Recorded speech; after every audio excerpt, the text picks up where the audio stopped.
Kailangan pala pagka meron tayong problema, nais nating malaman kung papaano tayo makalalampas doon, ano raw ang dapat nating gawin, mga kapatid? Tanungin natin ang Diyos. Paano ba natin tinatanong ang ating Panginoong Diyos, mga kapatid? Oo, sa panalangin.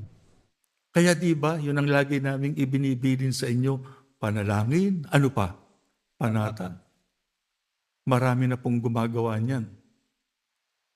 Sa loob ng gusaling sambahan, doon nila ginagawa ang kanilang mga pagpapanata, ang kanilang mga pananalangin.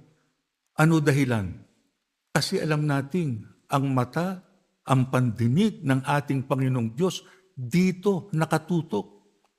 Kaya kapag dito tayo lumapit sa Kanya, inihain natin sa Kanyang lahat ng ating suliranin. Ano ang nangyayari, mga kapatid? Nararanasan natin ang Kanyang pagtulong. Huwag tayong pumayag, mga kapatid. Manghina ang ating pananampalataya. Huwag tayong pumayag, hindi tayo nakapanghahawak sa mga salita ng Diyos.